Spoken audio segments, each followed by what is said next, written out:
We're going to be looking at Lesson 10, Effective Interest Rates and Comparing Loans.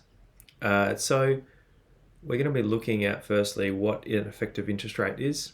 So the effective interest rate helps us compare interest rates across different accounts. So you might have one account that's 10% per annum compounded daily, and another account is 10% compounded monthly, for instance. And sometimes it's sort of hard to compare which one would you choose. You would choose the 365 days compounding a year because you'll generate a little bit more interest if it was an investment account. So you'd be leaning towards that one. But what happens if it's 10% compounded daily versus 10.1% compounded monthly? Which one would you choose then? And so that's where this gets a little bit tricky. And we've got a formula that helps us bring all of these compounded monthly, compounded daily, compounded quarterly, and brings them up into this is the effectively compounded annually rate. And what that helps us do is it helps us compare different loans, investment accounts or loan accounts, and it helps us make informed decisions about which one would we want to invest in to earn more money, or which one would we want to get a loan with and pay less interest. So without further ado, this table here, you're going to start off with $100 and it all goes through a 10% interest rate, but they're all different compounding. So see here, this is annually, and as you can imagine, you start at $100, a quarter of the way through the year, you still have $100. The reason for that is if you're compounding annually, you're only going to get that amount at the very end of the year, which is $10. So how much interest did you earn? You earned $10 in that. You've gone from $100 to $110. In the next one, for bi-yearly, obviously $100 you start off with. A quarter through, you actually haven't really earned any money yet. But if it's biannually, you're going to earn money at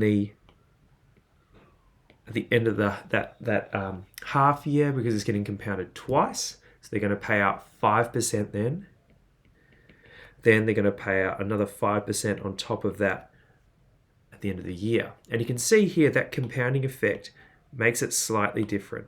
We've got $10.25 now, so a little bit better.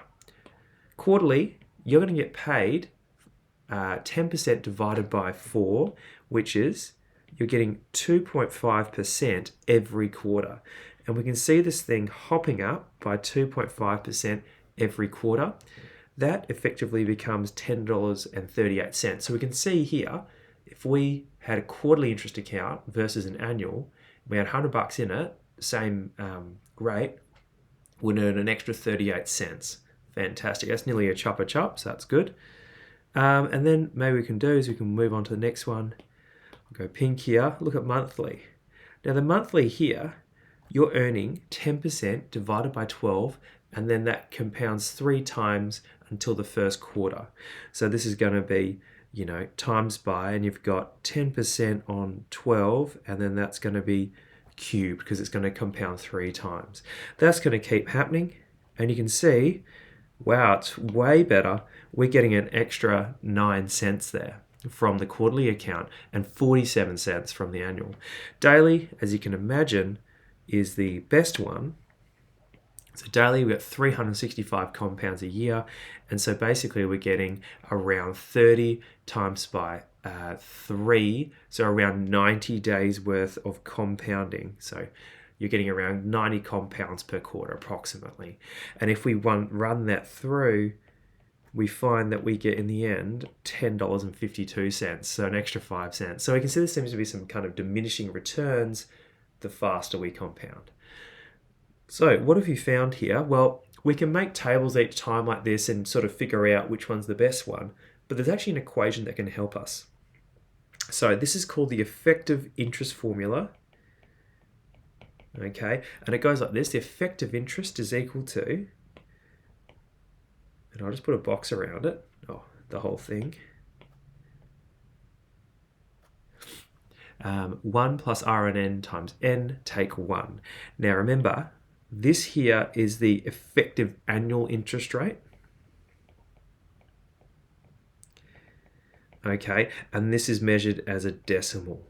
Okay, So this formula can help us go and calculate this effective interest rate across the board. Now we're going to do this for each one of these here and see what our formula is. So I'm just going to practice using it. So IEFF, and let's just test on the annual. Now the annual here, the compounding is 1. So let's use the formula 1 plus R, which is the annual interest rate. So 0.10 over 1 to the power of 1. Do you see how the ends match up there? Take 1. Now if we run this through the calculator, 1 plus 0.1 is 1.1, so take 1.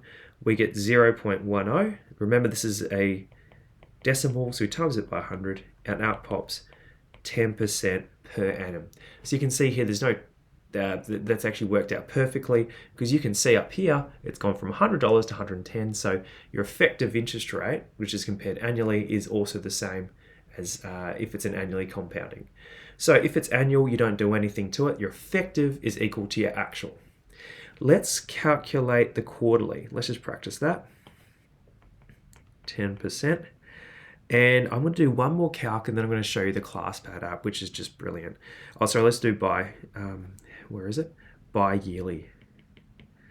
Okay, so bi-yearly, if we put this in, it's going to be 1 plus 0.10 over 2 to the power of 2 minus 1. And if we put that into our calculator, and you can always practice doing this as well, you come out with 0.1025, which becomes 10.25% per annum effectively.